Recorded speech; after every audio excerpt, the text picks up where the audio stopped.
સંવર્ધન થશે. અને જેમ મેં કહ્યું એમ સમાજમાં અત્યારે વધતી ભૌતિકતાને કારણે જે વૈચારિક પ્રદૂષણ અને ભાવાત્મક પ્રદૂષણ વધ્યું છે, એને કારણે જે ખોટું, જે બેઈમાની, જે સંઘર્ષ, જે હિંસા, જે વેર ઝેર, અભિમાન, આ બધાને કારણે જે ઉપદ્રવો સમાજમાં વધ્યા છે અને સમાજમાં અશાંતિ વધી છે, એ દૂર થાય અને આપણા વિચારો ન કેવળ શુદ્ધ થાય, એ વિચારો ઉદાત્ત બને. વિચારો ઊંચા રાખવાના. સરસ્વતી માતાની આપણે આરાધના કરીએ ત્યારે કહેતા હોઈએ છીએ, શુક્લામ બ્રહ્મ વિચાર સાર પરમામ આદ્યામ જગત વ્યાપિનીમ વીણા પુસ્તક ધારિણીમ અભયદામ.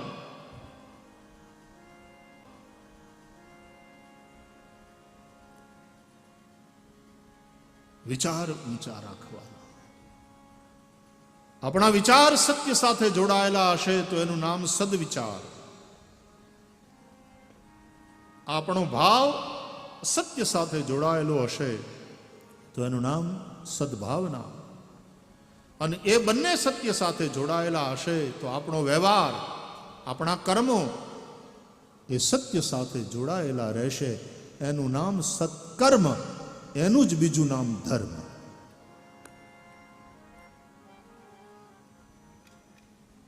કળિયુગમાં અત્યારે માણસનું જીવન, એની દ્રષ્ટિ, એના વિચારો એટલા બધા ભૌતિક થઈ ગયા છે કે ખાલી અર્થ અને કામ, આ બે પુરુષાર્થની જ એને ચિંતા છે. પુરુષાર્થ ચાર છે. ચાર પુરુષાર્થ માટે માણસે જીવવાનું હોય છે: ધર્મ, અર્થ, કામ અને મોક્ષ. કળિયુગમાં માણસનું જીવન એવું થઈ ગયું છે કે ધર્મમાં રુચિ નથી રહી અને મોક્ષની કોઈ ચિંતા નથી. માત્ર અર્થ એટલે પૈસો અને કામ, ભોગવવાની વાત. આપણે મોજ કરો, પૈસા ભેગા કરો ગમે તે રીતે, ધર્મનો વિચાર કર્યા વગર, નીતિનો વિચાર કર્યા વગર.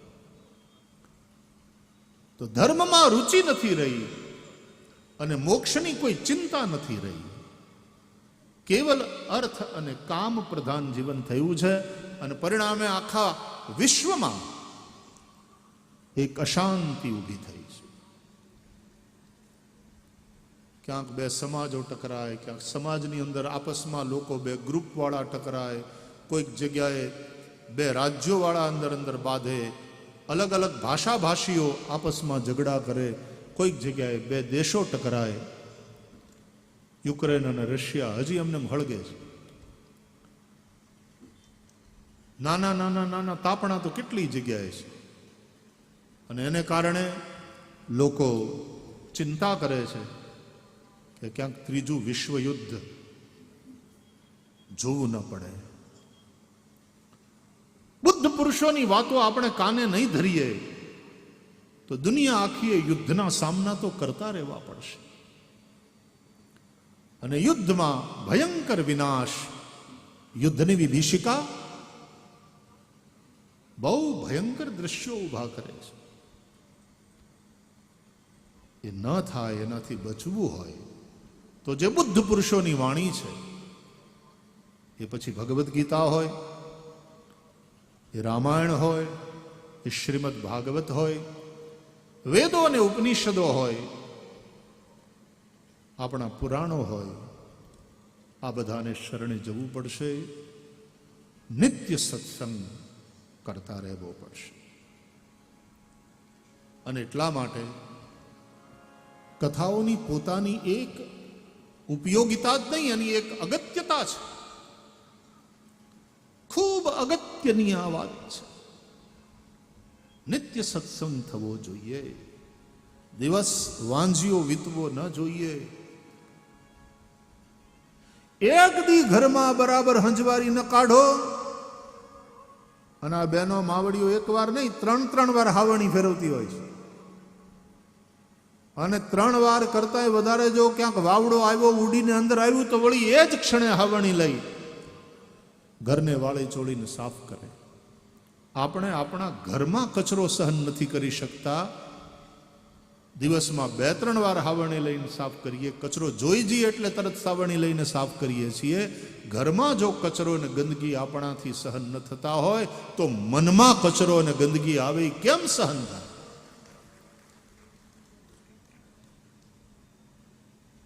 અને એટલા માટે એક ઘડી આધી મેં પુનિયાદ, તુલસી સંગત સાધુ કી કટે કોટી અપરાધ.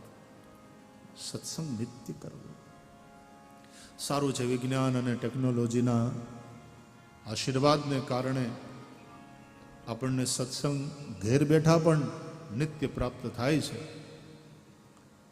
સારું છે. પણ સામે બેહીને સત્સંગ કરવામાં આવે એની પાછી મજા કંઈક જુદી. મને ઘણા લોકો કહેતા હતા કે ભાઈ શ્રી તમે કોઈ દિવસ ક્રિકેટ મેચ જોવા માટે થઈને સ્ટેડિયમમાં ગયા છો? ના ભાઈ, મારે તો સ્ટેડિયમમાં જવાનું તો બન્યું નથી. પણ જ્યારે શોખ હતો ત્યારે કોકને ઘેર ટીવી ઉપર મેચ જોવા જતા, કારણ કે ટીવી તો હતું નહીં ઘરમાં. કોક પાનવાળાની દુકાને રેડિયોમાં કોમેન્ટ્રી આવતી હોય તો થોડી વાર ત્યાં ઊભા રહી જતા અને લેટેસ્ટ સ્કોર શું છે જાણી લેતા. અને તે દિવસે તે સ્ટેડિયમમાં ટિકિટ લઈને મેચ જોવા જવાના પૈસા નહોતા અને અત્યારે સમય નથી એટલે હવે જવાતું નથી. પણ મને કે ટીવીમાં જોઈએ, મને કે નહીં, ટીવીમાં જુઓ અને સ્ટેડિયમમાં જઈને જુઓ એમાં બહુ ફેર છે. ત્યાંનું આખું વાતાવરણ જ જુદું હોય. તમારે ખરેખર જો ક્રિકેટ મેચ એન્જોય કરવી હોય તો એ જ્યારે ખેલાતી હોય મેચ ત્યારે જઈને ક્રિકેટના સ્ટેડિયમમાં જઈને જુઓ, પછી જુઓ કેવી મજા આવે છે. બહુ બધાનો આગ્રહ હતો એટલે પછી એકવાર મેં કેટલા હજી 3-4 વર્ષ પહેલા જ તે કોવિડ પહેલાના વર્ષમાં કલકત્તાના ઈડન ગાર્ડન ને એ સ્ટેડિયમમાં જઈને મેચ જોઈ. T20 એ હતી, લગભગ સેમીફાઇનલ હતી. એટલે અમારા એને બોક્સ હોય ને આ લોકોનો તો ત્યાં, એટલે એણે એવી વ્યવસ્થા કરી અને ત્યાં વળી સમય કાઢીને થોડો સમય હતો મેચ જોવા ગયા. અડધો કલાક જોઈને એ મેચ એવી હતી પાછી કે કોઈ પણ જીતે કે કોઈ પણ પેલું થાય એનાથી કાંઈ ફાઇનલ રિઝલ્ટને કાંઈ બહુ અસર થવાની નહોતી, એવી સ્થિતિ થઈ. અને અડધો પોણો કલાક જોઈ ત્યાં તો વરસાદ કે મારું કામ, એટલે હડુડુડું કરતા ખેલાડીઓ બધા અંદર અને અમે અંદર થોડી વાર ઉભા રહ્યા 10 મિનિટ. પછી મેં કીધું હાલો હવે થઈ ગયું. એટલે મેચ જ એવી હતી કે મારે કંઈ બહુ વધારે, પણ એક અનુભવ લઈ લીધો કે ભાઈ સ્ટેડિયમમાં જોવાથી શું ફેર પડે. ઓફકોર્સ આખું સ્ટેડિયમ ભર્યું હોય અને બધા ભેગા થઈ અને જે ગોકીરો બોલાવતા હોય, હા, એની જે એક્સાઇટમેન્ટ હોય, બધાની દ્રષ્ટિ ખેલાડીઓ ઉપર હોય, એમાં છેલ્લા ઓવર્સ હોય અને એની અંદર બહુ થોડા રનથી હાર જીતની પરિસ્થિતિ બની હોય અને એ એક્સાઇટમેન્ટમાં પેલો બોલર હજી દોડવાનું ચાલુ કરે ને આખું સ્ટેડિયમ જે અવાજ કરે એ આખી અનુભૂતિ જ જુદી હોય. આટલું કીધા પછી હવે કથાના માટે આવો પાછા. ટીવી ઉપર કથા સાંભળો એની એક મજા હોય છે, પણ જ્યાં કથા ચાલતી હોય ત્યાં સામે પલાઠી મારીને બેસો, વ્યાસપીઠના સમ્મુખ બેસો અને એમાંય તે નિયમપૂર્વક તમે કથા સાંભળો એની મજા જુદી હોય છે. આટલા બધા ભેગા થઈને અહીંયા જે કીર્તન થતું હોય ને એની જે એક ઉર્જા ઊભી થાય, ત્યાં જેમ આખા સ્ટેડિયમના બધા જ ખેલાડીઓની દર્શકોની નજર ખેલાડીઓ ઉપર હોય એમ અહીંયા બધા જ શ્રોતાઓની દ્રષ્ટિ વ્યાસપીઠ ઉપર હોય, સતત કાન એકદમ સાવધાન મનને કરીને સાંભળતા હોય કથા અને કીર્તન વગેરે થતું હોય, ત્યારે આટલા હજારો લોકો એક સાથે જે કીર્તન કરતા હોય અને એ ધ્વનિથી, એ નામ સંકીર્તનથી જે એક ઉર્જા ઊભી થાય, એની મજા તો જે વ્યાસપીઠની સમક્ષ બેસીને કથા સાંભળે એને જ ખબર હોય. જો તમારા ભાગ્યમાં હોય ને બરાબર સંકલ્પ પૂર્વક 7 દિવસ બેસો. હવે તો એક સત્રમાં કથા થવા માંડી, નહીં તો પહેલા 2 સત્રમાં, હજી ઘણી કથાઓ 2 સત્રમાં થાય. ગામડામાં તો હજી સવારે 9 થી 12 ને સાંજે 3 થી 6. અમે 2 સત્રમાં કથા કરી, 4 કલાકના 2 સત્ર, 10 દિવસની કથા. એવું આખો દિવસ કથામય વાતાવરણ રહે, બીજું કંઈ કરવાનો, બીજું કંઈ વિચારવાનો અવસર જ ન રહે. તેથી આ મોબાઈલ ફોને નહોતા એટલે માથાકૂટ એટલી ઓછી હતી. સાવ કથામય વાતાવરણ. અને એ 7 દિવસ કે 10 દિવસની અનુભૂતિ પછીની જે ક્ષણો હોય કથા વિરામ વખતની, મેં જોયું છે કે છેલ્લે દિવસે પોથી યાત્રા, અને એમાં પહેલે દિવસે શેરી વળાવી સજ કરવું ઘેરે આવો ને, એ જે ઉત્સાહ હોય અને એને બદલે ભાગવત ભગવાન છેલ્લે પધારતા હોય, ત્યારે લોકોની આંખમાં જે આંસુ હોય કે આવતીકાલથી શું કરશું.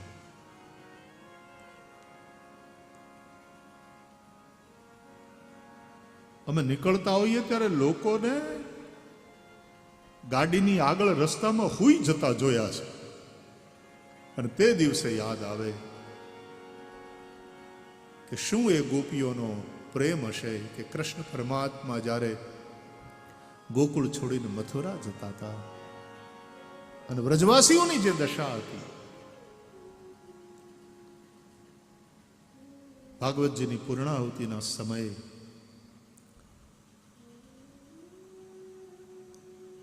જે તે જગ્યાના શ્રોતાજનો એક આવી અનુભૂતિ લઈ અને પછી પાછી, કૃષ્ણ પાછા ક્યારે આવે, ક્યારે એના દર્શન થાય, એમ વ્રજવાસીઓ વાટ જોતા હોય, પ્રતીક્ષા કરતા રહે, એમ શ્રોતાઓ પ્રતીક્ષા કરતા રહે.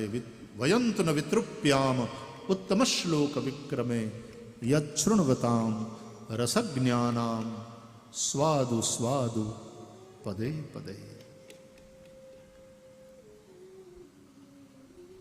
પાછી નવી કથા, પાછો આ સત્સંગ ક્યારે પ્રાપ્ત થાય, એની એક ઝંખના, એની એક પ્યાસ. આવો કરંટ લાગે ને તો સમજવાનું કે કથા ઉતરી.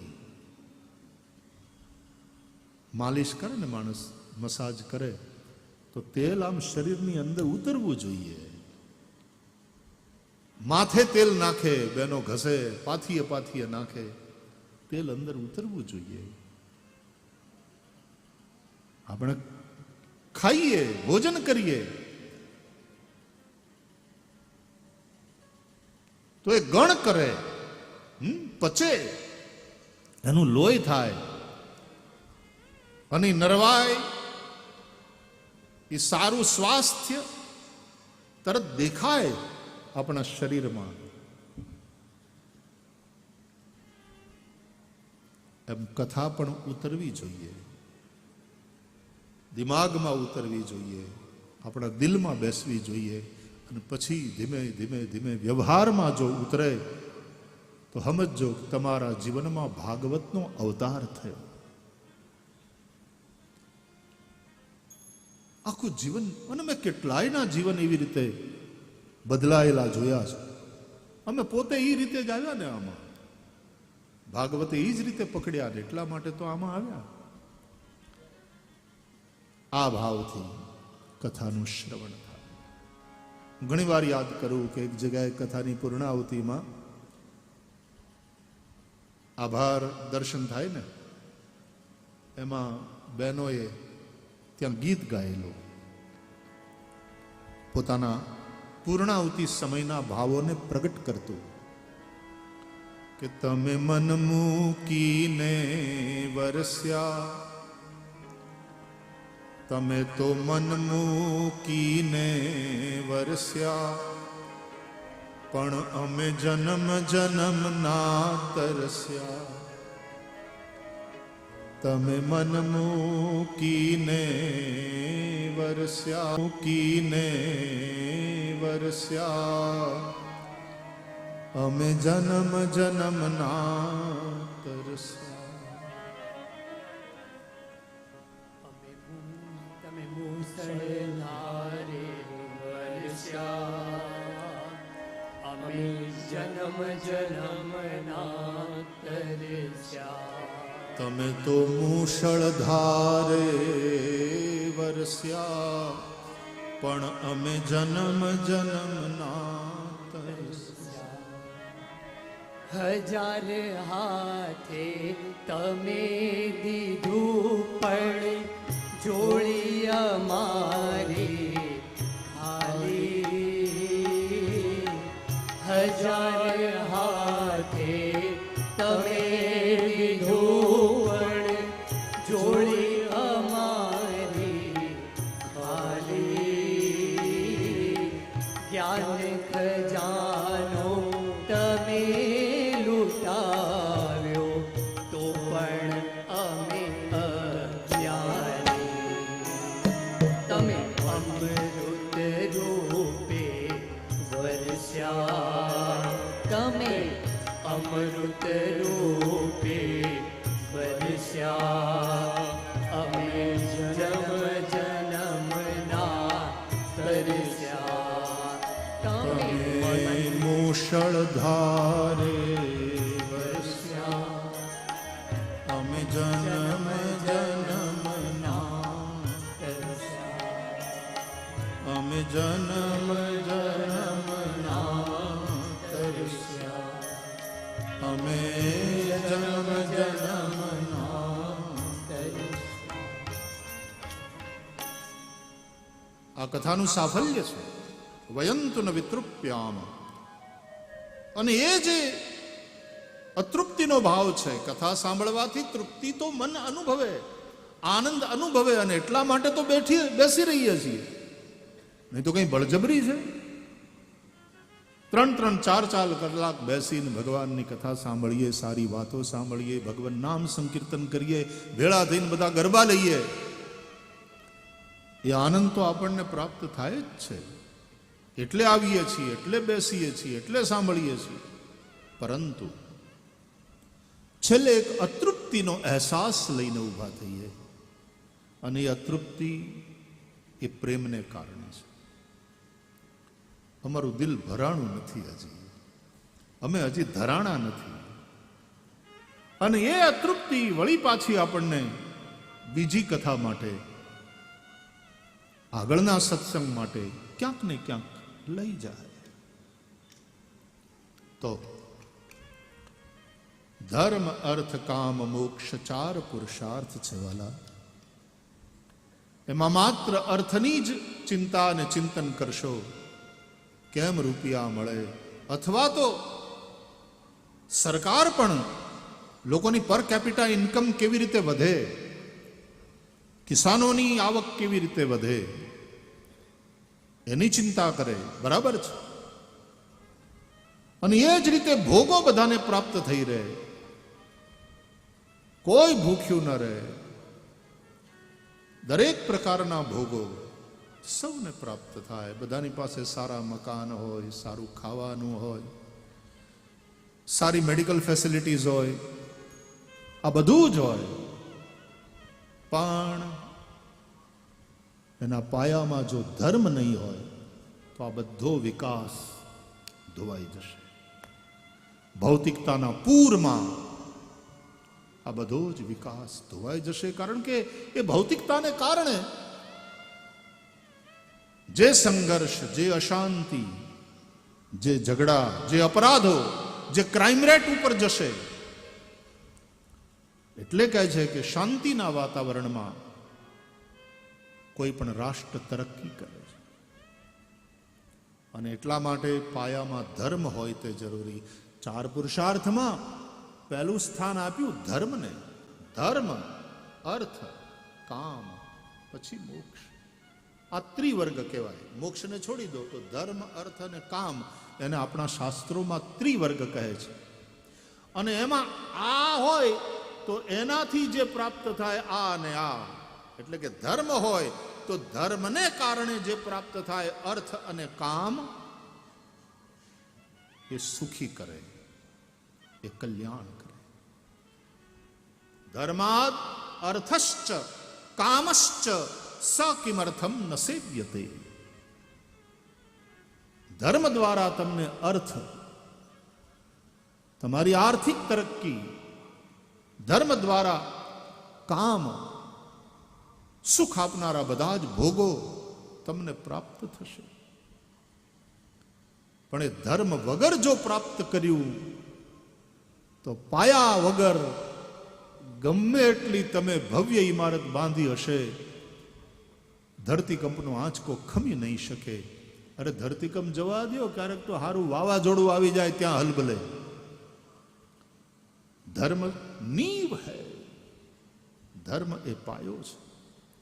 અને ધર્મ એટલે ખાલી મંદિર, મસ્જિદ, ગુરુદ્વારા, ચર્ચ.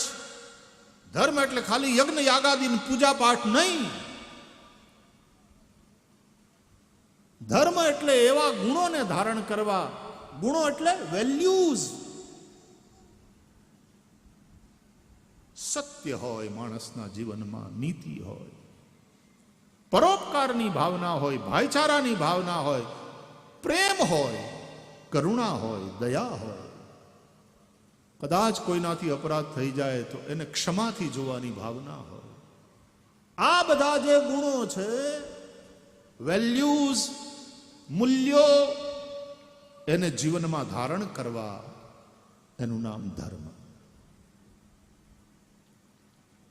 જો એ હશે તો જ પછી અર્થ અને કામ તમને સમૃદ્ધ કરશે અને સુખી કરશે. અને માત્ર અર્થ અને કામથી તમે સમૃદ્ધ અને સુખી જ નહીં થાઓ, પણ અંતે મોક્ષ પણ તમારો સુનિશ્ચિત થશે. એટલે કૈવલ્યની જે પ્રાપ્તિ આપણે કહીએ છીએ, નહીં તો મુક્તિ થતી નથી. વાસનાઓ હજી એટલી બધી ભરી હોય, ઈચ્છાઓ અનંત હોય, અને આયખું થઈ જાય પૂરું, અને પછી મરી જવું પડે ત્યારે ઓલી વાસનાને માણસ સાથે લઈને જાય. અને વાસના પછી પુનરપી જનનમ પુનરપી મરણમ પુનરપી જનની જઠરે શયનમ, 84ના ચક્કરમાં માણસને ભટકાવ્યા કરે, જીવને ભટકાવ્યા કરે. કદાચ કોઈ પુનર્જન્મમાં ન માનતું હોય, જેમ કે ચારવાક દર્શન આપણે ત્યાં છે, એ પુનર્જન્મમાં નથી માનતા.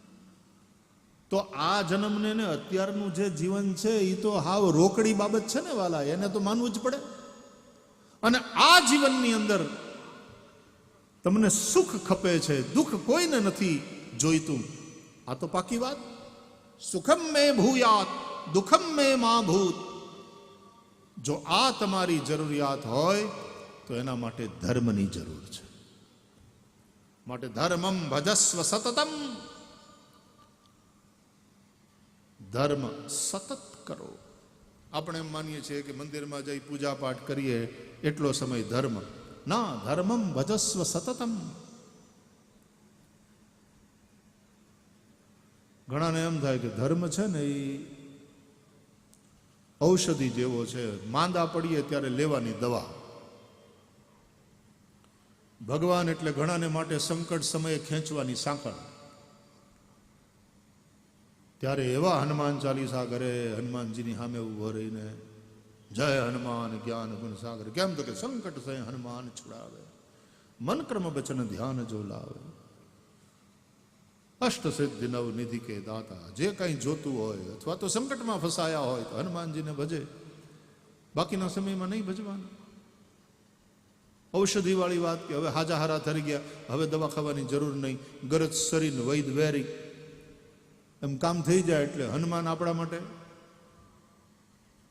ધર્મ औषधि नहीं है कि जब बीमार हो जाओ तब सेवन करो. ઘણા લોકો એમ કહે છે નહીં નહીં, ધર્મ એ તો અન્ન છે, અન્ન તો રોજ ખાવું પડે. ધર્મ એવો અગત્યનો, સારું, પણ અન્ન વગર પણ થોડાક દિવસ માણસ જીવી શકે. એકાદશીના ઉપવાસ કરતા હોય છે લોકો, અન્ન વગર પણ માણસ જીવી શકે. તો ઘણા લોકો એમ કે નહીં, ધર્મ છે ને એ જળ છે. ઉપવાસના દિવસે પણ માણસ પાણી તો પીવે ને, એ પાણી જેટલું અગત્યનું છે એટલો ધર્મ અગત્યનો છે. અરે પણ વાલા, નિર્જળા પણ એકાદશી કરતા હોય છે લોકો. અંબરીશ રાજાએ નિર્જળા એકાદશીનું વ્રત કરેલું.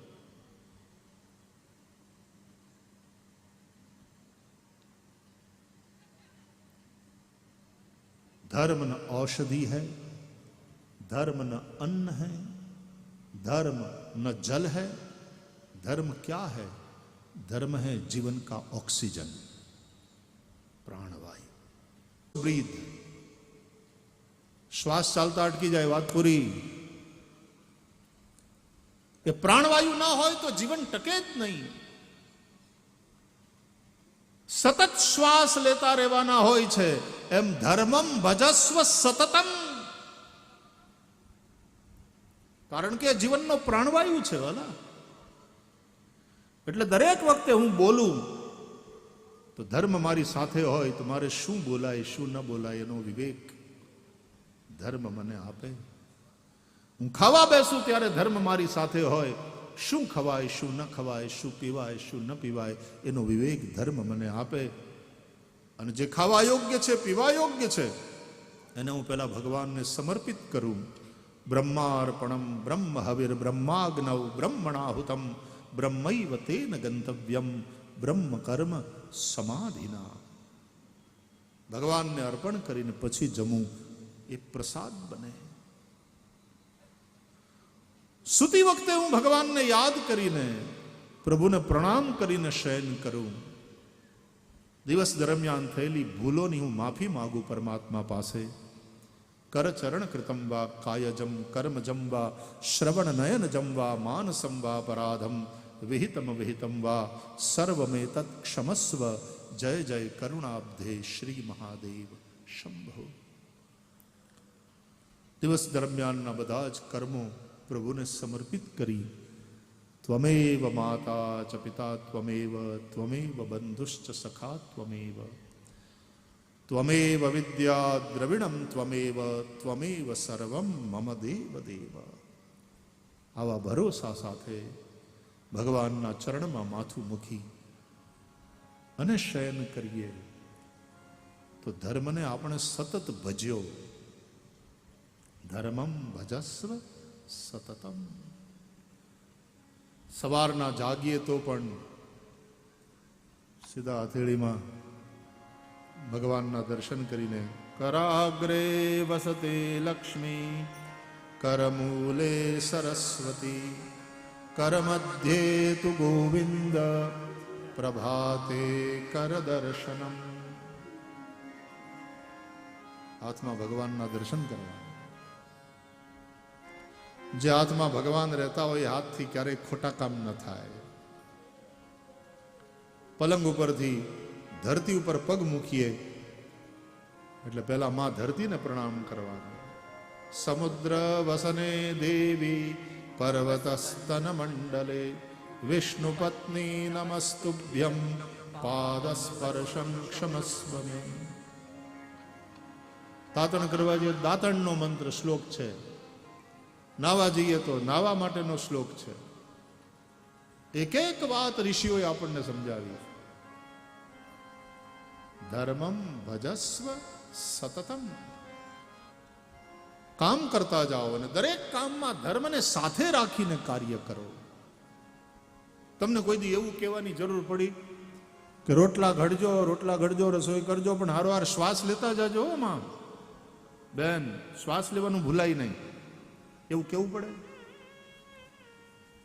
જમો તમ તારે પ્રેમથી જમો, પણ શ્વાસ લેવાનું ભૂલાય નહીં.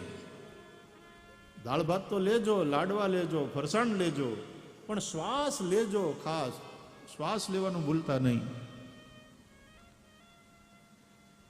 માં છોકરાને ફૂડાવવા આવે ને પછી માથે ગોદડું ઓઢાડે, સુઈ જા બેટા, good night, don't forget to breathe. આવું કેવું પડે છે મમ્મીએ. અને કોરોનાના કાળમાં તો જ્યારે લંગ્સ બધા એ વાયરસથી ઘેરાઈ ગયા હતા ત્યારે શ્વાસ લેવો તો નહોતો લઈ શકાતો. અને કેવી દશા હતી. પ્રાણવાયુ વગરની જેવી દશા થાય અને પછી ક્યારેક તો જીવન સમાપ્ત થઈ જાય, એમ ધર્મ વગર આવી દશા થશે. અને ધર્મ વગર સમાજ સમાપ્ત થઈ જશે.